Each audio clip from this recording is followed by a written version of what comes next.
Well, thank you for that warm welcome, which I so richly deserve but so seldom get. How many of you have figured out through perceptive intuition that I'm not a native Texan? Okay, we have a semi-alert group here today. Owing to the fact that I'm originally from a different country, and owing to the fact that we might have some communication problems, I want to set the parameters right. So raise your right hand for me like this. Go ahead. This is America's universal symbol for fantastic or absolutely nothing. So put it now on your chin. For those of you who missed, the chin is this pointed thing at the end of the face. And I know I have my work cut out for me. Whether you realized it or not, what you did was react to that which you saw instead of respond to that which you believe. Reaction is based on life's possibles. Response is based on your permissibles. Reaction is anchored in perception. Response is anchored in belief. Right about now, a good percentage of you have a perception. You're saying to yourself, he's from India, gotta be a doctor. Some of you are pretty sure I'm an engineer, and 3 of you are betting that I own a motel. And all of you are entitled to your own opinion. Perception is like the general and his lieutenant who got on a train. As soon as the train left the station, the general and his lieutenant sat next to this beautiful girl who was sitting next to her grandmother. The train entered the pitch black darkness of a tunnel, and there the entire compartment heard 2 sounds. One was the sweet nothingness of a kiss, and the other was the resounding thud of a slap. Immediately, perceptions ran rampant throughout the compartment. The general thought to himself, bravo, soldier, grabbing the initiative, taking the kiss, but why did Grandma slap me? Grandma thought to herself, the indignance of that young man kissing my granddaughter, I'm glad she slapped him. The young girl thought to herself, I'm so flattered that the young man thought me pretty enough to kiss, but I wonder why Grandma slapped him. The soldier was the only one who knew the truth. In that brief moment of opportunity, he grabbed the kiss and slapped his general all at the same time. Sometimes in the pursuit of fame, in the search for significance, in the desire for that elusive excellence, we all remember the slaps and forget the kisses. We've all been bumped and bruised, hurt and harmed, scarred and scraped, and somewhere along the line we said, I don't want to play anymore. From the mouth of a legal immigrant across these celestial shores to this hallowed hall, take this to the bank. If you were privileged enough to wake up and call this great and glorious land home, you have already won.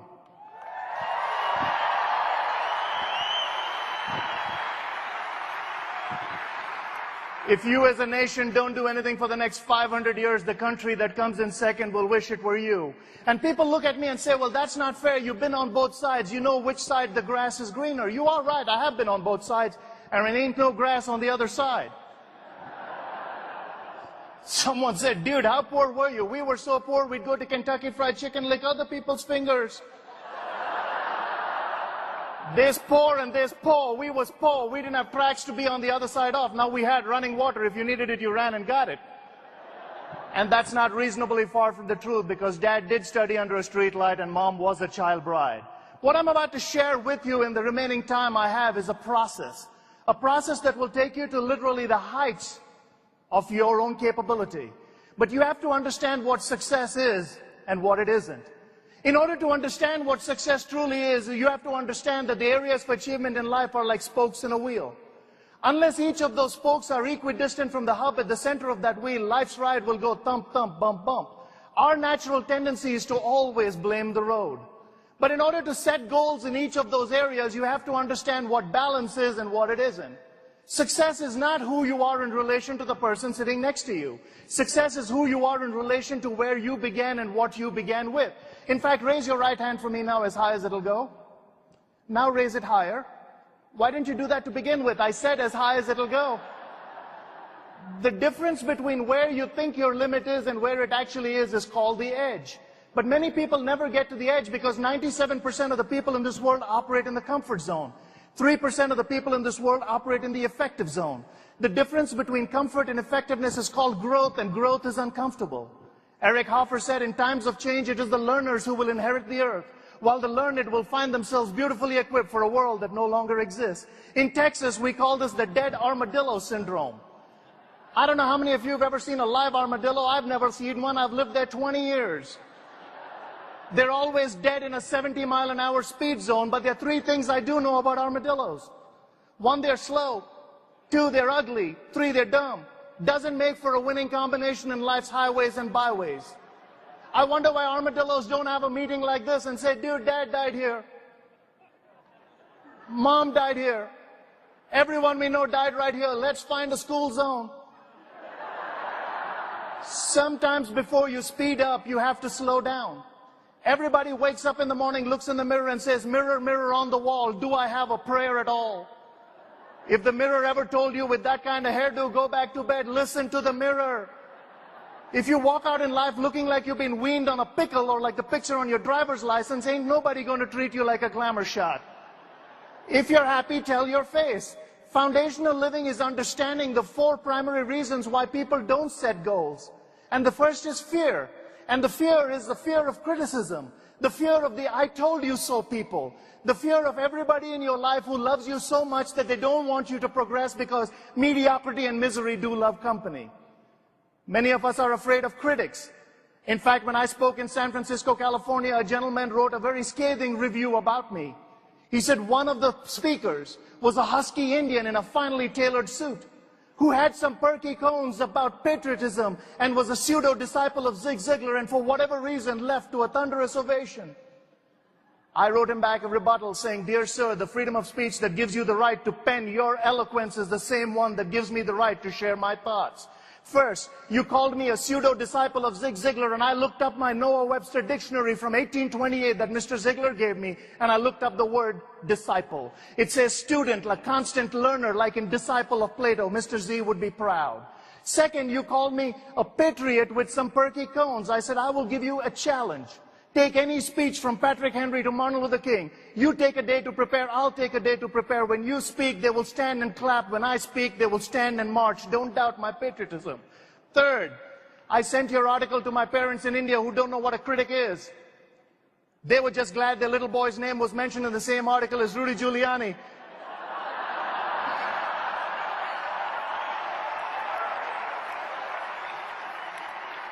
P.S. I've traveled much of the free world, and I've never seen a statue erected to a critic. So I'm under the humble opinion that you're not held in such high esteem after all. If you fail at everything else, become a critic. Don't be afraid of them. The second reason people don't set goals is because of a poor self-image. And a poor self-image is the woulda, coulda, shoulda mentality.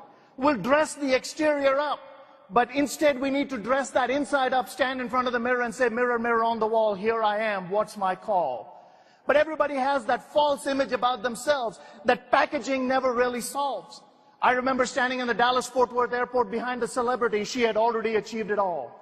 She was being asked to show her ID, but she was refusing to show her ID because obviously it's probably an ugly picture of the rest of our IDs. And this went on for a little while. The exchange got awkward. The gate check attendant was saying, I need to see your ID. The celebrity was saying, don't you know who I am? Finally, I decided it was time for a Dhanam intervention moment. I tapped the celebrity on the shoulder and said, ma'am, all of us celebrities have to show our ID. She said, who are you? I said, Gandhi.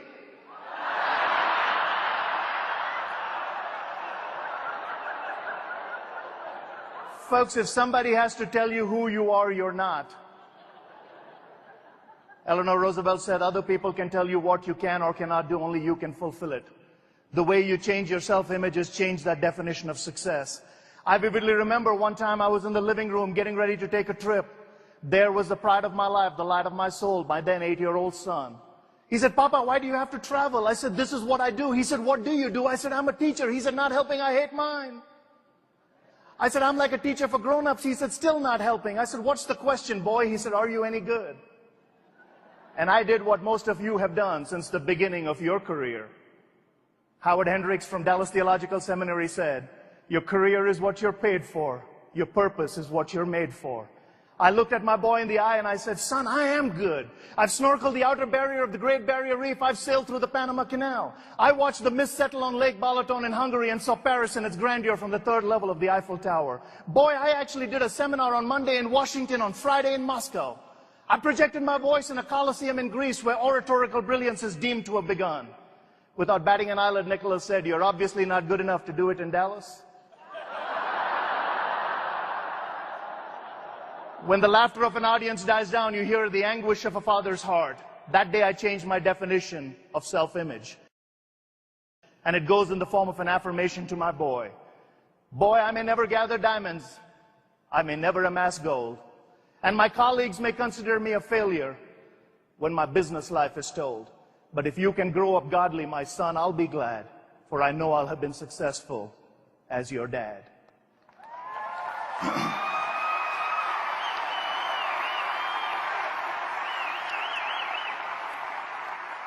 The third and fourth reason people don't set goals of remarkable significance for their lives is because they don't know how and they've never been sold. So let me share with you a process that will liberate you from the cluttered thinking that cripples us. Shackled by hopelessness, bound by ineptitude, and desirous of great difference, we stand on the chasms of life watching opportunity flow by, wondering why we never jumped in, why we didn't take that chance, because we never identified what a true 24-hour champion is. For 8 hours of the day, you have to practice the skill that allows you to make a living. But for 16 hours of the day, you have to practice the will that allows you to make a life. When skill and will come together in one cataclysmic moment for the very first time on God's green earth, you will have unleashed that 24-hour champion. But in order to get there, you have to identify what you want to be, what you want to do, and what you want to have. And this list has got to be quantitative, not qualitative. The dreams have got to be bigger than anything you've ever dreamed for yourself. And I'm here to tell you, from an immigrant's heart, the American dream is still alive and well. But here's the beauty. It has no snooze button. Identify what you want to be. First step. I remember in 1991 sitting in a seminar in Dallas, Texas. There was my hero, the legendary Zig Ziggler himself, talking about all I could be and all I could do. And here I was, the small kid from the little town who would struggle all of my life. And the light switch was flipped. For the very first time in my life, hope was introduced. And when you get a glimpse of your potential, that's when passion is born. You have to identify what you want to be first. And I said, I want to be an international speaker and trainer. Had no more idea than a goat how I was going to do it. But when you become a slave to discipline, the world will become your oyster. Sybil Stanton wrote a book called The 25-Hour Woman, and in that she said, discipline is not on your back, needling you with imperatives. It's at your side, encouraging you with incentives. Karl Barth said, none of us can go back and make a brand new beginning, but all of us can start now and make a brand new ending. Identify your goal. But you also have to do it with purpose, which means if you want to be an astronaut, get out of veterinary school. The second step in the goal-setting process after you've identified what you want to be is list the benefits that will come your way. I wanted to travel the world. I grew up in a small town. I came to America with $9 in my pocket and a dream. I stand in front of you as someone who's spoken in 46 of the 50 states, and I've spoken in every continent that has people. But it all began because one day, just like you, I looked up at someone and said, thank you for flipping my light switch. And when that light switch is flipped and you begin to list the benefits that will come your way, they become personal. Then identify the obstacles that are going to prevent you. In my case, the obstacles were language, enunciation, pronunciation. I couldn't tell a joke to save my life. I couldn't tell a story to save a speech. So I had to learn. I've stood in front of the mirror every day, even till today, and I did it this morning, rehearsing one more time. I remember practicing in the guest room, delivering a sermon for church. And my boy walked into the room and he said, Papa, why are you practicing? I said, son, I always practice. He said, I didn't know you practiced when it was for church. I said, why? He said, church is free. He's a little capitalistic kid born in Denton County, Texas. What do you expect? So I said, boy, you make an interesting point. The day you practice for something you're not paid to do is the beginning of the journey that will take you to the place where they pay you for what you've practiced. Identify the goal, list the benefits, isolate the obstacles. Then identify the skills and knowledge required. If you're at point A and you want to be at point B, learn what is required at point B while still at point A.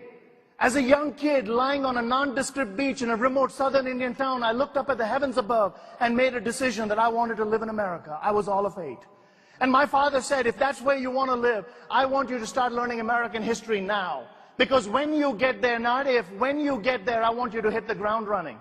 And I started learning American history. As part of course curriculum, I already had Indian history and European history, and I became a history buff. But as I practiced and prepared and learned the speeches and the renditions and the whole psychological and sociological experiment that is this here country, I became enamored with the whole process. And I remember landing in the United States and going through my citizenship process in early '91. I'm sitting opposite the lady at the Earl Cabell Federal Building in Dallas, Texas, who's administering the final part of my citizenship process. She's African American. She said, "What happened in 1862? Now, I'd been preparing for 20 years and I was ready to put a verbal dump on somebody. Gently, she cautioned me. She flipped the page over and said, "Oh no, honey, in America, it's multiple choice." And I knew I was going to make it. It is multiple choice. What do you choose? Identify the skills and knowledge required. When you're at point A, learn what is required at point B while still at point A. When you get to point B, if you get to use the information, que sera, sera. If you don't get to use the information, Rick Warren calls that having lived a purpose-driven life. Identify the influencers and the organizations that can help you. The good book said a long time ago, let the weak say, "I am strong." John Maxwell calls this the power of the inner circle. Don't let every Tom, Dick, and Harry come into your life and steal your dream. In your life, you will encounter 3 different kinds of people. One are the neutralizers. They don't add, they don't delete, they're just there. Then there are the detractors. These people suck the living joy out of everything you do. And then there are the enhancers. We're afraid of the enhancers because they're going to challenge us.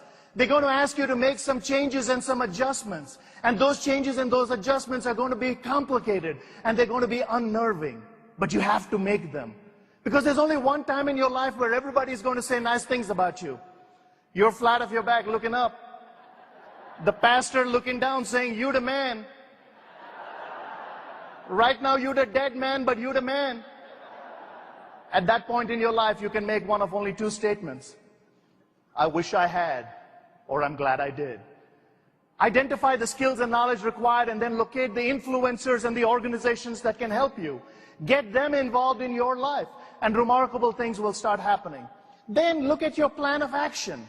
And your plan of action is nothing more than looking at your obstacles and writing a first-person present tense overcoming statement for each of those obstacles. If my obstacles were language, enunciation, pronunciation, I joined a Toastmasters club in Dallas, Texas. Now, when I joined the Toastmasters club in Dallas, Texas, they used to ding the glass every time I said or or any one of those words that made communication difficult. Not only did they ding the glass, they asked you to donate a nickel or a dime or a quarter, depending on the level of your infraction. I think I financed the first 2 club picnics.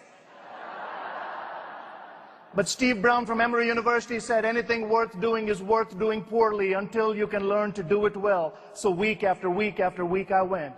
Then I heard about Dr. Carl Menninger from the Menninger Clinic in Topeka, Kansas, who said, if you feel a nervous breakdown coming on, if you feel you have a problem that is insurmountable, getting involved in solving someone else's problem will make your fear go away. So I said, why don't I go and teach communication to those who are worse off than I am? And I started a prison gavel club about 80 miles south of Dallas, Texas. Bottom line, about 3 weeks ago, Toastmasters International gave me their highest award, the Communication and Leadership Award. I'm what you call a 13-year overnight success.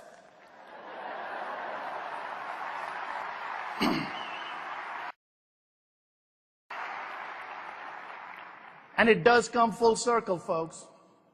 I vividly remember the day. I was speaking in Cleveland, Ohio, at one of these arenas. The basketball people play at the Gund Arena there. My boy was sitting on the front row. The same child who thought his dad was good enough to do it in Dallas. The one around whose life I have made most of my decisions. The one whose pulse is the heartbeat of this traveling, nomadic existence. He was sitting on the front row, bright-eyed. I finished my presentation. I got off stage. My boy held my little finger as we made our way down the tunnel.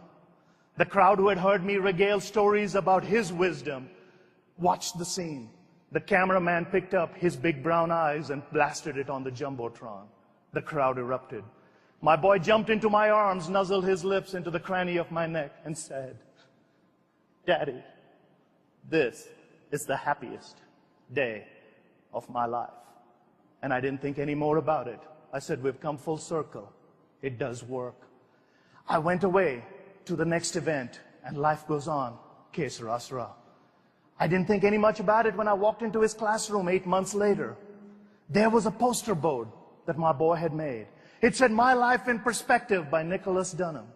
A picture of his baptism, a picture of his trip to Trafalgar Square, a picture of the trip to Hoover Dam, a picture of a trip to India when he went to celebrate one set of grandparents' 50th anniversary. And there in the center of that poster board was a picture of me speaking in Cleveland, Ohio, with the caption, "This is my father, the most successful man I know." What would you pay? What would you give for that moment? Folks, it does go full circle. But remember that anything worth doing is worth doing poorly until you can learn to do it well. When you take one step and enable people behind you to push you forward, build a solid foundation. Thoreau said you can build castles in the air, but you have to have that foundation on the ground. And then set a completion date. You need to have long-range goals that will take you more than 3 years to get. You might have short-range goals that will take you between 6 months and 3 years, and you have to have very immediate goals that will be between 0 and 6 months. But you have to have goals in all facets of your life so that the spokes in that wheel can be equidistant from that hub. But when you set that completion date, now you've actually made a commitment. And when I set the completion date, my completion date was October of '94. 3 years from the date I'd set the goal, I wanted to have done it. On October 6th of '94, I crossed immigration in Los Angeles after having completed a seminar tour in the Philippines. And someone asked me, "Is it really that easy?" It is.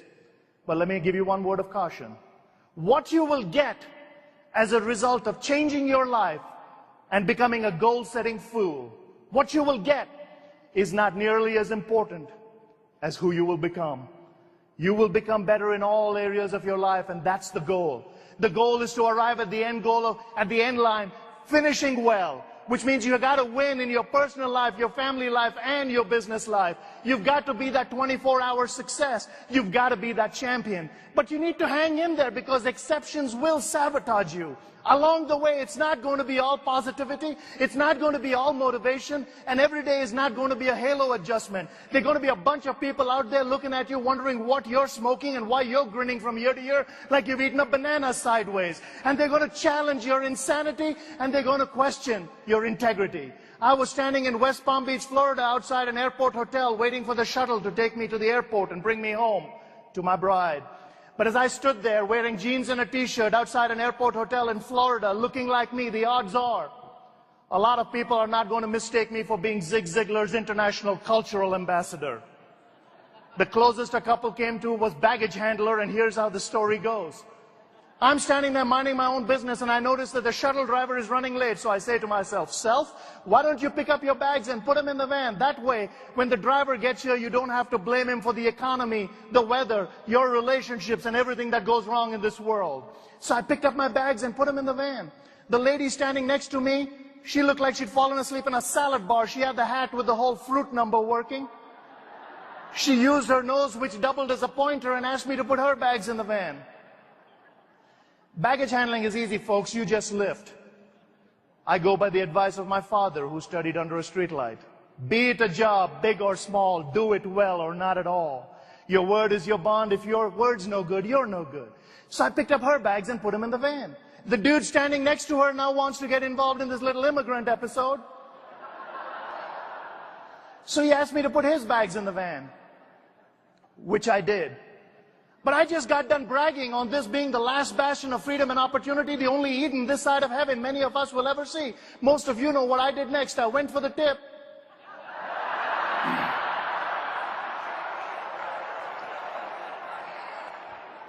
I put my hand in front of the guy. He gave me a buck and change. I put my hand in front of the gal. She gave me a buck and change. They were ignorant. I made $3. What a country, man.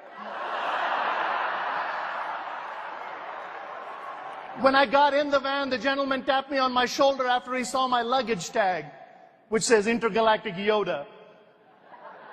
And he said, "Oh my God, I made a horrible mistake." I said, "You're not getting your money back." At which point he said the words that make the story tellable. He said, "I wish all my employees had your disposition." I could have got angry that day. I could have got mad. I could have reacted instead of responding. I could have looked at the lady and said, "Ma'am, I don't know which room you were in. Mine had a mirror."